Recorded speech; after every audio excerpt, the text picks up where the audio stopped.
Hello, everybody. I'm Kayleen, contractor and host, joined always with Scott Sheelar from SEFCA. And Scott, we always start out the show geeking out about something. Sometimes it's power tools, but right now we were just talking about Star Wars fandom. And when I got to see the Disneyland portion, not everything was open yet. And so it was sort of kind of a neat experience getting to see everything, but you got to go to Disney World and make the lightsabers too. How was it? I mean, you had to, I'm so excited. Like everything about the construction. I wish I just could have hung out and watched how everything went together. It's amazing. Yeah, so Galaxy's Edge it's an immersive experience. You walk into the place and you feel like you're walking into Star Wars, and they have this Savi's, lightsaber experience where you go into this room and you go in with, I think there were maybe 15 or 16 people. And you build a lightsaber. You pick out the different pieces and you assemble it, and then you pick out your kyber crystal. I picked green, and I forget the name. I think it was Peace and Justice was the style that I picked, but it was just so cool. You build it, then you put the kyber crystal in, and then you ignite it. It's dark and everything, but yeah, I absolutely love it. But once I got home, just like you, I had my lightsaber in my black bag, and I was like, that's no place for a lightsaber. It has to be where you can see it. And so I did a lot of research, and I found this as a display. And so you see three lightsabers there. And so I built this one. This was mine. You can kind of see it. Yeah. And then let's see. And then this was built by my son, Martin, my 13-year-old son. And this was built by Sophie. You see it has the tooth on the end? Yes. Yeah. Isn't that funny? But here's a couple of cool things I want to show you really quickly. So one thing is it lights up. It's kind of hard to see here, but it has all different, red and green, and it's kind of hard to see. And then, let me back up so you can get the full. This is amazing. And so, I have a remote here that I'm using to control everything. But this is what I want to show you from a construction standpoint really quickly, Kayleen. So when I installed this, I had to figure out what to do with all the wires because it, has to plug in. Mm-hmm. So I didn't want the wires running down my wall. So the best solution I could find was to get something called channeling. And I know you're familiar with this, but you see along here, you have the channeling and then it runs down the wall, which you really can't see, which is what you want.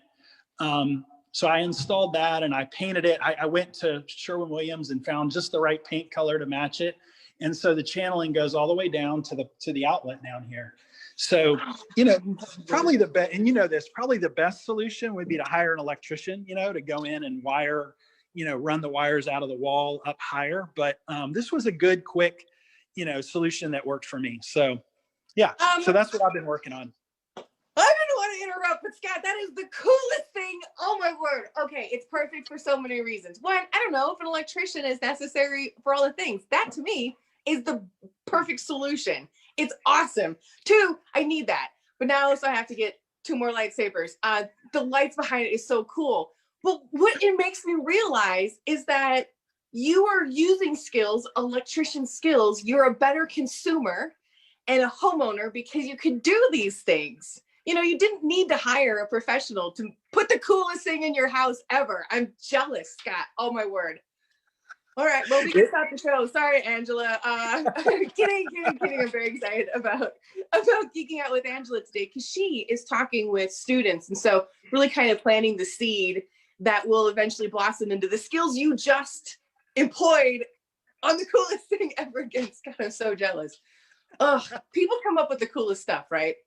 I know. And I found that on Etsy, just a plug. You can go check it out, Etsy.com. And they make 3, you can get the 3 or the 2 or the 1, and they have black backgrounds and silver backgrounds, so all sorts of options. But go check it out. It's super cool. And yeah, I'm looking forward to listening to Angela Sparks today. And somebody pointed out, doesn't she have a great name for the construction industry, Angela Sparks? The welders love it. So looking forward to catching up with her. She's one of our best champions of the skilled trades here in Georgia, and just so excited to have her on our Facebook Live session with you.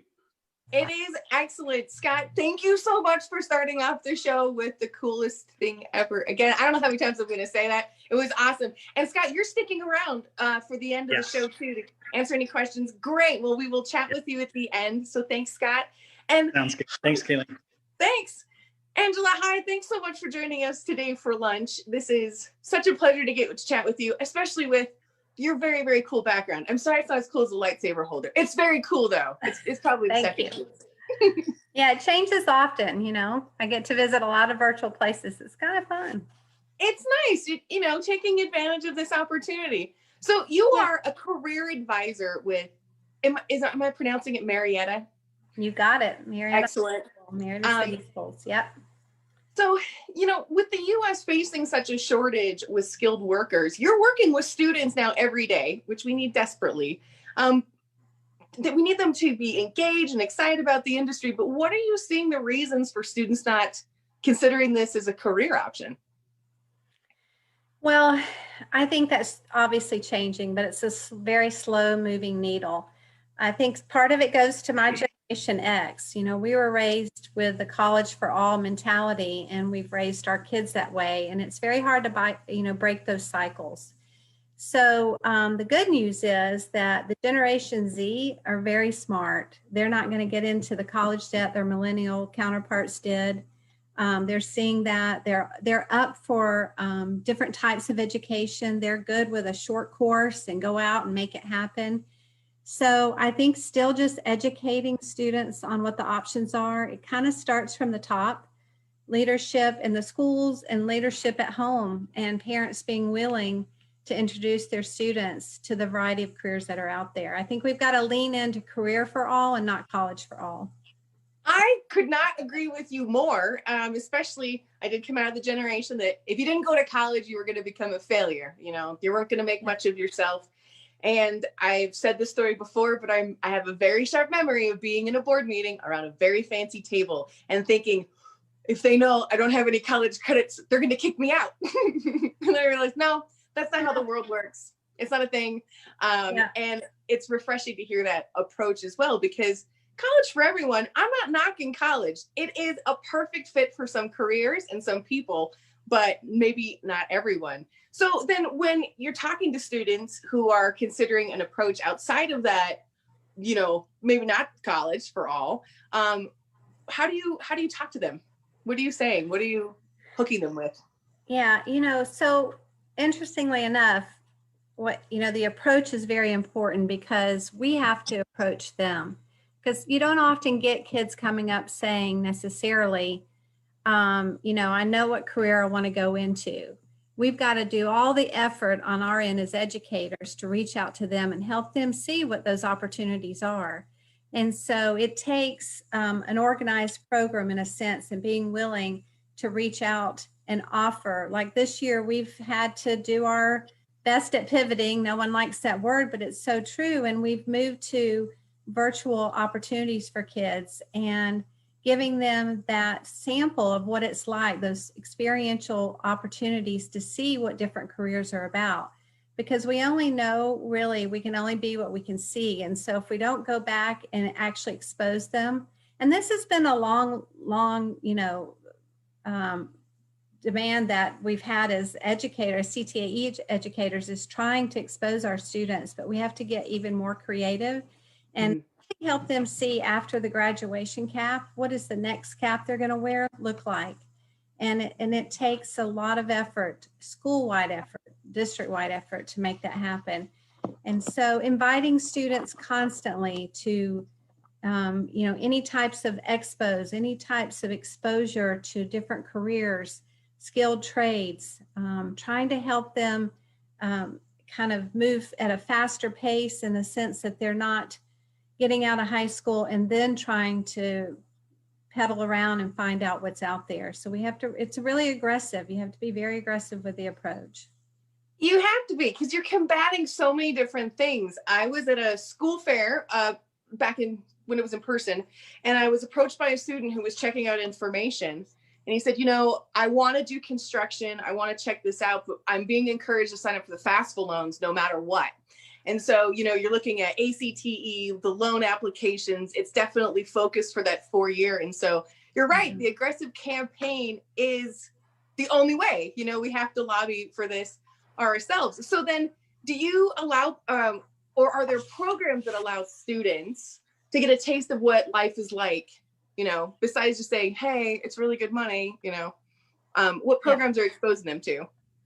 Well, if you're lucky enough to work in a school that has for example, a construction program, and ours is new this year, and our district has invested quite a bit into the program. We have an awesome teacher for that program as well. So with that investment, then you get the opportunity to have the pathway, which gives them the OSHA, the beginning safety knowledge, those next 2 levels of, we're focusing mostly on carpentry right now. And then a work-based learning youth apprenticeship program is your best connection to the workforce. It's the pinnacle of the connecting and capstone to what's out there. And so really, as a junior or senior, we really tried to make sure we give the opportunity for kids to intern in a non-paid. It could be non-paid or it could be paid. It sort of depends on what the company's available to offer. For example, we have some students working with construction companies currently. We're working with Brassfield Gorey to set up some virtual opportunities for some of our kids who won't be able to go out into the field. So again, it's back to that experiential. It's back to companies making a commitment that they want to build that pipeline, and they can do that through. In Georgia, we're very lucky. We have a very robust work-based learning youth apprenticeship program. I am so excited that you talk about work-based learning because, both the work-based and the apprenticeship, you could only teach so much through book. But when you have to learn some of this stuff on a job site, it's a very dynamic place to be.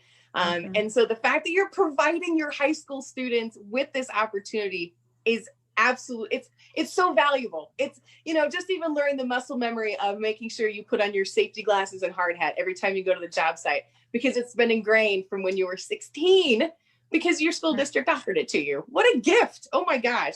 Yeah, you're seeing some pictures now of our construction teacher, Mr. Riccarzi, and some of his partnership with J.E. Dunn that he's just established. You can see our labs just now being built out. That's pretty exciting. That is, oh my word, what a beautiful lab. Even in just drywall with a few tools, it looks spectacular. I'm very jealous. So is this then the Career Academy at Marietta City Schools?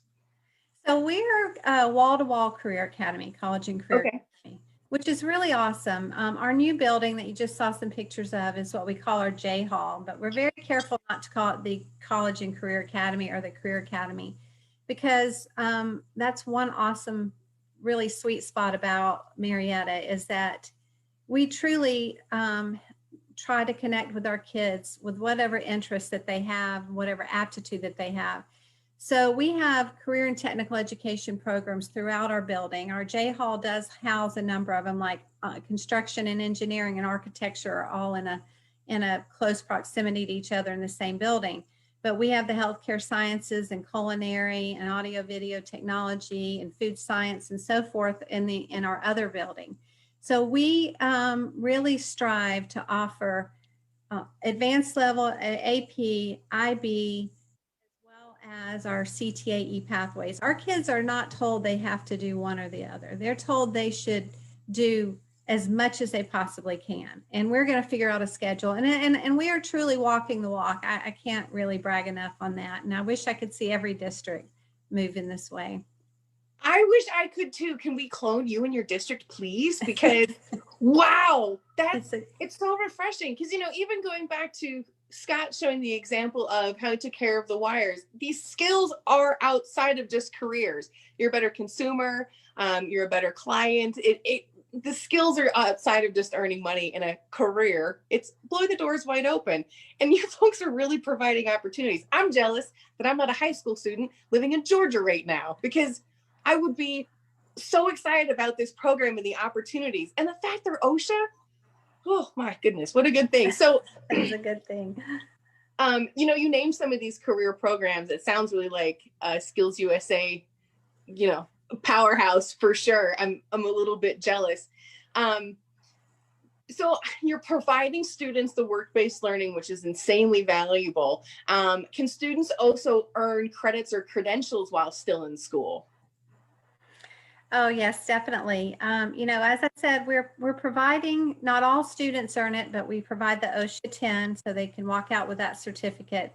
In our engineering program, they can get this CWA, I believe it is, certificate as well. Industry certificates that are marketable when they leave high school.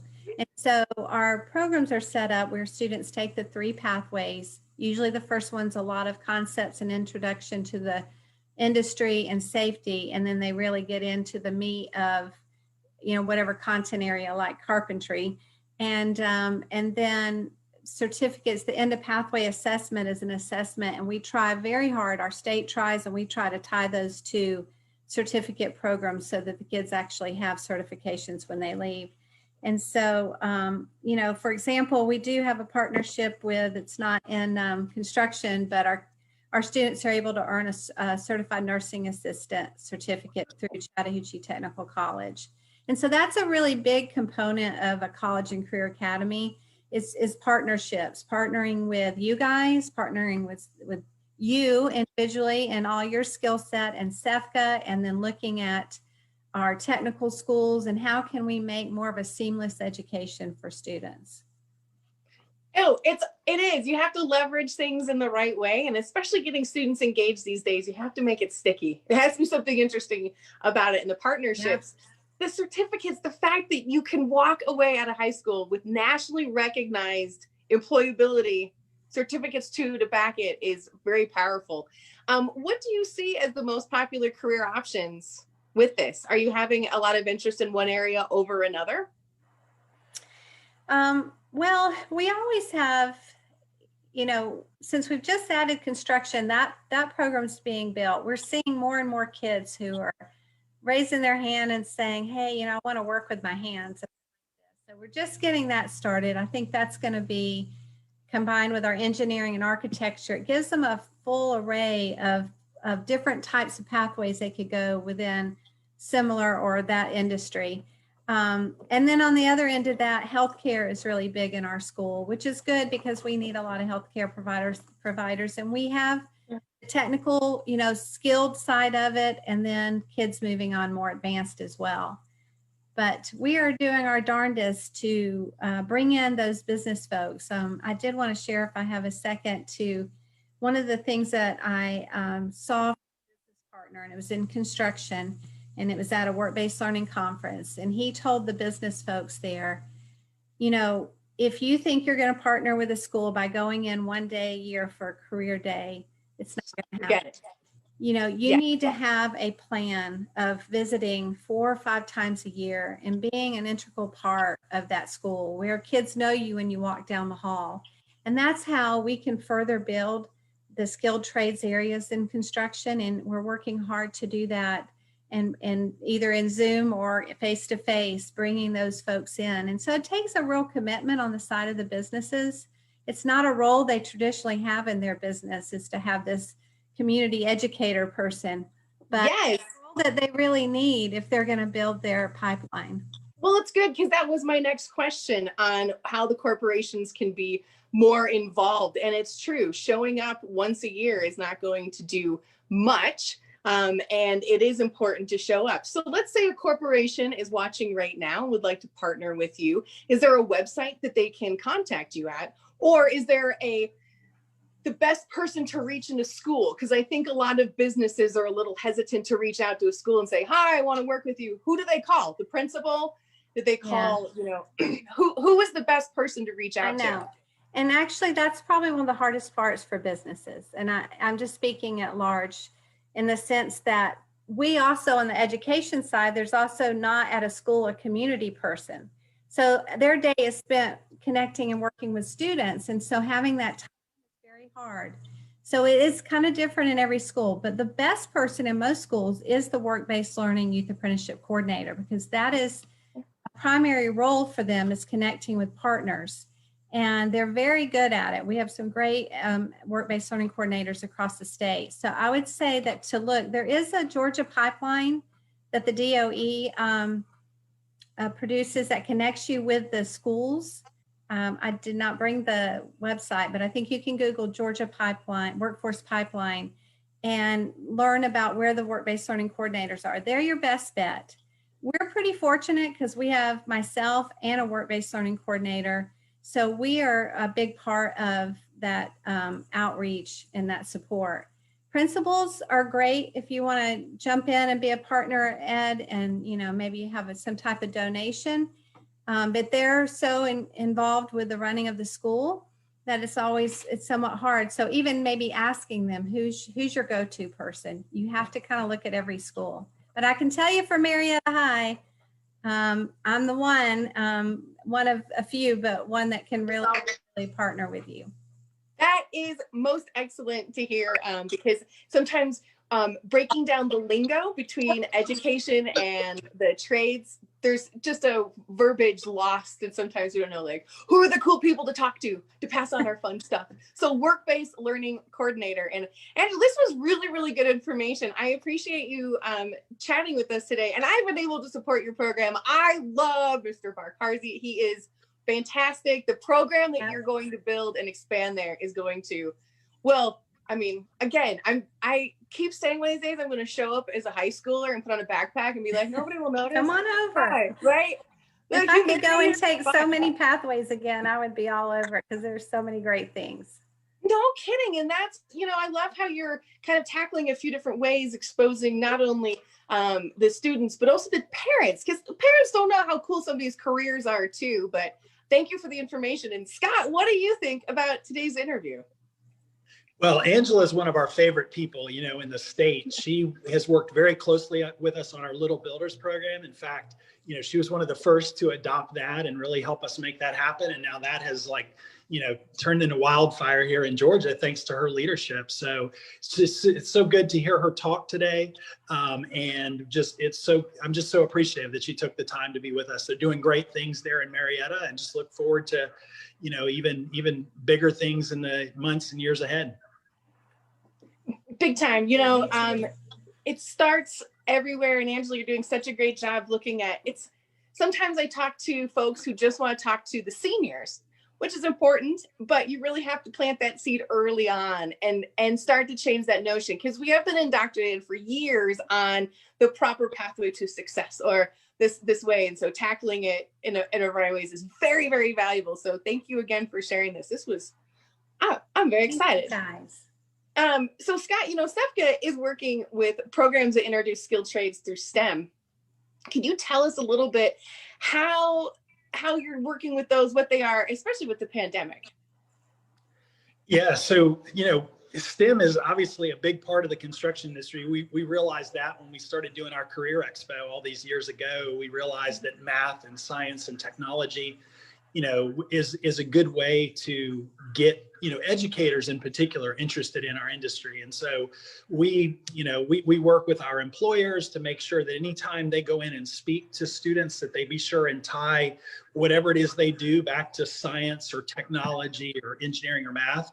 And, it's just, when you stop and think about it, there's so many tie-ins to STEM for the construction industry. So, yeah, so we've had great success on that front. And, I was thinking too about how, a lot of people, they thank SEPCA for all the work that we do across the state, but really it's people like Angela that make this work possible, because they're out in the field, they're working with students every single day, and they have a real passion, for the skilled trades and career and technical education. So just so thankful that we have Angela and others like her across the state.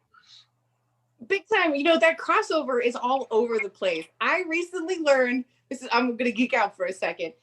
When I'm on a job site and I'm looking at like a long framed up wall and I sight it, right? I'm like going back and forth to see if it's square.